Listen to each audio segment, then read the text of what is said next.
Hello， 各位小伙伴，今天这期视频带来 vivo Pad Air 的开箱，我们开箱开始。自在蓝色，这个其实和我之前拿到的那个 vivo Pad 那个配色是一样的，也是这个蓝色。开箱体验不仅仅有这个 Pad 本身，同时还有这个键盘还有这个 vivo Pencil 2。我们今天主要看一下这个平板手机它也是依然支持了这个 NFC。 里边依然是有这个充电器的，一个44瓦的一个充电器，然后一个充电线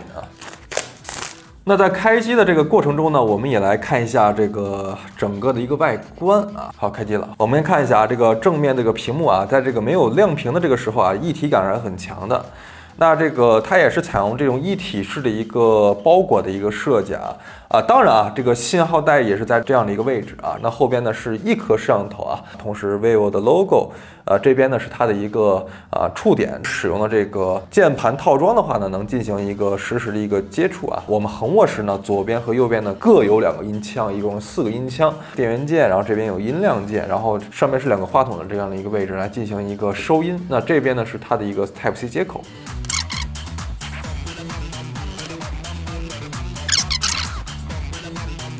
好，那开机了，我们来看这个平板的这个正面正面采用的是一个11.5英寸说实话这块屏幕还是比较大的，11.5英寸的一个LCD 的屏幕同时呢也有这个 2.8K 的一个分辨率。那整个屏幕的观感和素质来看呢，其实是和 vivo Pad 呢差不多的那当然这个 LCD 屏幕的好处其实也是毋庸置疑的，对吧？对于我们眼睛来说，观感没有偏闪。那同时呢也是支持了这个144赫兹的一个刷新率那它默认的是这个智能切换的，我们可以进行一个调节这也是它的一块屏幕了。那同时我们来看一下正面正面的这个正上方呢也有一个前置摄像头，对于我们视频通话的时候，或者说进行视频会议的时候呢可以使用到这个前置摄像头。外观来说呢，其实和这个 vivo Pad 呢这个外观呢是一脉相承的。当然它既然是 Air 呢这个定位叫做什么视听轻旗舰的这么一款产品，所以说其实在整体配置来看呢，会有一点点的这个不一样。首先就是我们可以看到它的这个音枪这4个音枪呢是采用了这个4颗音箱两边各有2个，用4个音枪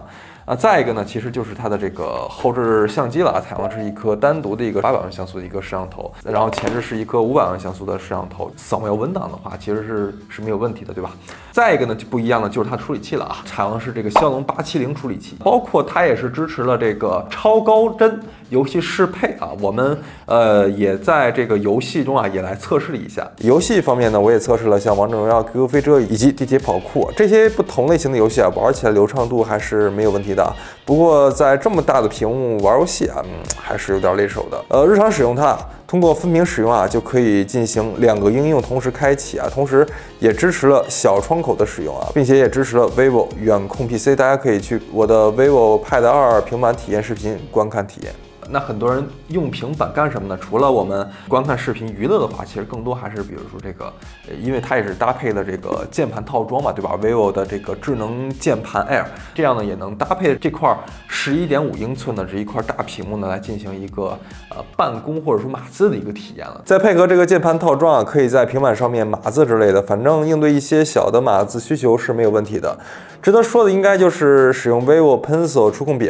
能在平板上拥有非常跟手的书写体验，而且配合 vivo 自带的原子笔记，就能带来非常便捷的随时记录，同时也能打开本地的文档来进行无纸化的学习体验。同时它也支持了 HDR， 那比如说它也是支持了像爱奇艺的这个叫什么真气硬化，对吧？反正爱优腾这些视频的这个体验来说也是没有问题的。再一个呢，其实在我们这个使用中呢，其实就是它的这个手机与这个平板的一个体验了。比如说我们在一个无网的环境下来进行使用的话，可以使用手机上面的数据来进行上网的体验，在这个平板上面，或者说我们有很多的文件需要在这个大屏幕上进行拖拽的时候，其实这样的话就能直接能在这块平板上来进行一个使用和操作了，对吧？前面我说到这个4个音枪，其实在这个整个体验来说还是 OK 的这个定价其实我们也能看到，在同价位中这样的一个外放的体验还是非常不错，我们也来听一下。光安街上的霓虹，回忆里车水马龙，我们牵手用温头走。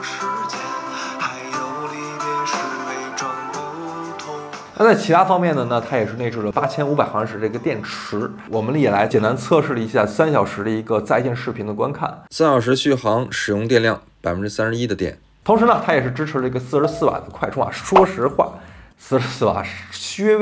微的有点小。下一次希望 vivo 啊能将自家的66瓦或者80瓦的快充也能下放到这个平板当中啊。这个快充其实对于平板这样的一个大屏幕的产品来说，其实还是有用的，对吧？总结一下这款平板啊，整体来说呢，这款平板啊，这个以 Air 著称，我觉得也是没有什么毛病的，对吧？骁龙8 7能处理器对于办公和影音娱乐这2大场景来说，我觉得也是没有什么问题的，对吧？那8500毫安时的电池，